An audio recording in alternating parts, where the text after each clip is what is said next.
ನಾಡ ವಿರೋಧಿ ಕನ್ನಡ ವಿರೋಧಿ ರಾಜ್ಯಪಾಲರನ್ನು ಕೇಂದ್ರ ಸರ್ಕಾರ ಈ ಕೂಡಲೇ ವಾಪಸ್ ಕರೆಸಿಕೊಳ್ಬೇಕಂತೇಳಿ ಕರ್ನಾಟಕ ರಕ್ಷಣಾ ವೇದಿಕೆ ಇವತ್ತು ಹೋರಾಟವನ್ನು ಹಮ್ಮಿಕೊಂಡಿದ್ದೇವೆ. ಕೆಲವು ದಿನಗಳ ಹಿಂದೆ ಕನ್ನಡಿಗರ ಹೋರಾಟಕ್ಕೆ ಹೊಡೆದಂಥ ಸರ್ಕಾರ ಪ್ರತಿ ವರ್ಷ ಹಿಂದಿ ಭಾಷೆಯಲ್ಲಿ 1,50,000 ವಿದ್ಯಾರ್ಥಿಗಳು ಫೇಲ್ ಆಗ್ತಾಯಿದ್ರು, ಅನುತ್ತೀರ್ಣ ಆಗ್ತಾಯಿದ್ರು. ಆ ಕಾರಣಕ್ಕಾಗಿ ಬಲವಂತವಾಗಿ ಹಿಂದಿ ಏರಿಕೆಯನ್ನು ಮಾಡೋದು ಬೇಡ ಅಂತೇಳಿ ನಾವು ಹೋರಾಟವನ್ನು ಮಾಡ್ಕೊಂಡು ಬಂದಿದ್ದೇವೆ. ರಾಜ್ಯ ಸರ್ಕಾರ ಅದನ್ನು ಮನಗೊಂಡು 625 ಅಂಕಗಳಿದ್ದಂಥ ಪರೀಕ್ಷೆಯನ್ನು ಹಿಂದಿ ಸಬ್ಜೆಕ್ಟನ್ನು ತೆಗೆದು 525 ಅಂಕಗಳಿಗೆ ಮಾತ್ರ ಸೀಮಿತ ಮಾಡಿ ಹಿಂದಿ ಪರೀಕ್ಷೆ ಬರೆದಂಥ ಸಂದರ್ಭದಲ್ಲಿ ಅವರು ಗ್ರೇಡಿಂಗ್ ವ್ಯವಸ್ಥೆಯನ್ನು ಕಲ್ಪಿಸ್ಕೊಟ್ಟಂಥ ರಾಜ್ಯ ಸರ್ಕಾರದ ಆ ಕ್ರಮವನ್ನು ಮತ್ತೆ ಪರಿಶೀಲನೆ ಮಾಡಬೇಕಂತೇನು ನಮ್ಮ ರಾಜ್ಯಪಾಲರು ರಾಜ್ಯ ಸರ್ಕಾರಕ್ಕೆ ಪತ್ರವನ್ನು ಕೊಟ್ಟಿದ್ದಾರೆ. ಆ ನಡೆಯನ್ನು ಖಂಡಿಸಿ ಕರ್ನಾಟಕ ರಕ್ಷಣಾ ವೇದಿಕೆಯವರು ಇವತ್ತು ಸಾಂಕೇತಿಕವಾಗಿ ಪ್ರತಿಭಟನೆ ಮಾಡೋದ್ರ ಮುಖಾಂತರ ರಾಜ್ಯಪಾಲರನ್ನು ವಾಪಸ್ ಕರೆಸ್ಕೊಳ್ಬೇಕಂತೇಳಿ ನಾವೇನು ಹೋರಾಟ ಹಮ್ಮಿಕೊಂಡಿದ್ದೇವೆ.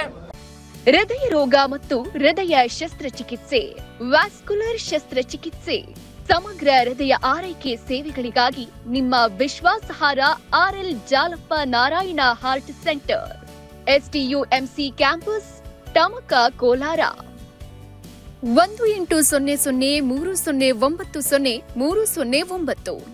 ಇವತ್ತು ರಾಜ್ಯಪಾಲರಿಗೆ ಇವತ್ತು ನಾವು ಇಲ್ಲಿ ಕರ್ನಾಟಕದಲ್ಲಿ ನಮ್ಮ ತೆರಿಗೆಯಲ್ಲಿ ಅವರೆಲ್ಲ ವ್ಯವಸ್ಥೆಗಳನ್ನ ಜೀವನವನ್ನು ಮಾಡ್ಕೊಂಡು ಬಂದಿರ್ತಕ್ಕಂಥ ರಾಜ್ಯಪಾಲರು ಕನ್ನಡಿಗರ ಭಾವನೆಗಳಿಗೆ ಧಕ್ಕೆ ಬಂದಂಥ ಸಂದರ್ಭದಲ್ಲಿ ಕನ್ನಡಿಗರ ಪರವಾಗಿ ನಿಲ್ತಕ್ಕಂಥ ರಾಜ್ಯಪಾಲರಾಗಿರ್ಬೇಕೆ ಹೊರತು ಕನ್ನಡಿಗರ ವಿರುದ್ಧವಾಗಿ ಅವರ ಉತ್ತರ ಭಾರತದ ಹಿಂದಿ ಭಾಷೆಯನ್ನು, ಹಿಂದಿ ಗುಲಾಮಗಿರಿಯನ್ನು ಕನ್ನಡಿಗರ ಮೇಲೆ ಒತ್ತಾಯಪೂರ್ವಕವಾಗಿ ಏರ್ಲಿಕ್ಕೆ ಅದು ಸಾಧ್ಯ ಇಲ್ಲ. ಯಾಕಂತಂದರೆ ಉತ್ತರ ಭಾರತದಲ್ಲಿರ್ತಕ್ಕಂಥದ್ದು 2 ಭಾಷೆ, ದ್ವಿಭಾಷೆ. ಆದರೆ ಕರ್ನಾಟಕದಲ್ಲಿ ಮಾತ್ರ ತ್ರಿಭಾಷೆ ಇದೆ. ಆ ಕಾರಣಕ್ಕಾಗಿ ನಾವು ಹಿಂದಿ ಭಾಷೆಯನ್ನು ವಿರೋಧಿಸ್ತಾ ಇದ್ವಿ ಹೊರತುನು ಹಿಂದಿ ಭಾಷೆಯನ್ನು ಕಲಿಬಾರ್ದಂತೇಳಿ ನಾವು ಎಲ್ಲೂ ಸಹ ಹೇಳಿಲ್ಲ. ಹಿಂದಿ ಭಾಷೆಯನ್ನು ಕೂಡ ಯಾರೂ ತೆಗೆದಿಲ್ಲ. ಯಾಕಂತಂದರೆ ಪ್ರತಿ ದಿವಸ 5,000ಕ್ಕಿಂತ ಹೆಚ್ಚು ಉತ್ತರ ಭಾರತದಿಂದ ಬದುಕನ್ನು ಕಟ್ಕೊಳ್ಳಿಕ್ಕೆ ವಲಸೆ ಬರ್ತಾ ಇದೆ ನಮ್ಮ ಭಾಗಕ್ಕೆ. ಅವರು ಕನ್ನಡವನ್ನು ಕಲಿತು ಬಂದರೆ ಬಹಳ ಒಳ್ಳೆಯದು. ಇವತ್ತು ಇತ್ತೀಚಿನ ದಿನಗಳಲ್ಲಿ ಕನ್ನಡಿಗರ ಮೇಲೆ ಪದೇ ಪದೇ ದಬ್ಬಾಳಿಕೆ ಆಗ್ತಾ ಇದೆ. ಆದರೆ ಕೆಲವೊಂದು ಇಲ್ಲಿ ದೇಶಭಕ್ತಿ ಹೆಸರಲ್ಲಿ ನಕಲಿ ದೇಶಭಕ್ತರು ಅಂತ ಅವ್ನು ಕರಿತೀವಿ. ಪಕ್ಕದಲ್ಲಿ ಮಹಾರಾಷ್ಟ್ರದಲ್ಲಿ BJP ಸರ್ಕಾರ ಇದೆ, ಅಲ್ಲಿ ದ್ವಿಭಾಷಾ ಸೂತ್ರ ಮಾಡಿದಾಗ ಇಲ್ಲಿರ್ತಕ್ಕಂಥ BJP ನಾಯಕರು ಏನು ಮಾಡ್ತಾ ಇದ್ರು? ಇವತ್ತು ಮೊನ್ನೆ ರೈಲ್ವೆ ಇಲಾಖೆಯಲ್ಲಿ ಮುಂಬಡ್ತಿ ಪರೀಕ್ಷೆ ನಡೆಸಿದ್ರು, ಅಲ್ಲಿ ಕನ್ನಡ ಇಲ್ಲ. ಕನ್ನಡ ಇಲ್ಲದಂಥ ಸಂದರ್ಭದಲ್ಲಿ ನಮ್ಮ ಕನ್ನಡಿಗರ ಬದುಕು ಹಾಳಾಗ್ತದೆ ಅಂತೇಳಿ ಅಲ್ಲಿ ಪ್ರತಿಭಟನೆ ಮಾಡಿ ಪರೀಕ್ಷೆ ನಿಲ್ಲಿಸಿದ್ವಿ.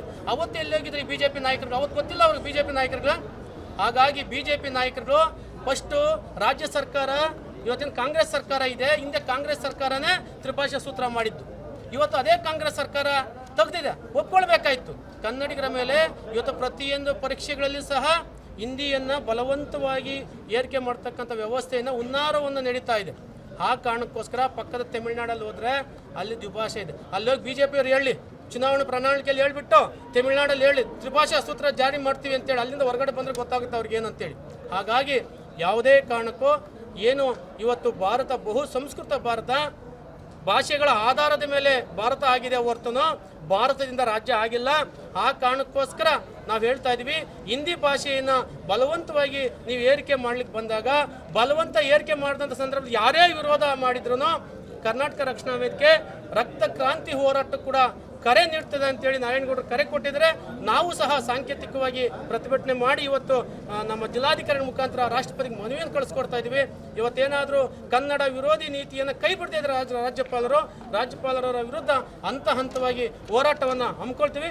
ರಾಜ್ಯ ಸರ್ಕಾರ ದ್ವಿಭಾಷಾ ಸೂತ್ರಕ್ಕೆ ಕ್ರಮ ಕೈಗೊಳ್ಳಲಿಕ್ಕೆ ರಾಜ್ಯ ಸರ್ಕಾರ ಮುಂದಾಗಬೇಕಂತೇಳಿ ಈ ಸಂದರ್ಭದಲ್ಲಿ ಹೇಳಿಕ್ಕೆ ಇಚ್ಛೆ ಪಡ್ತೀವಿ.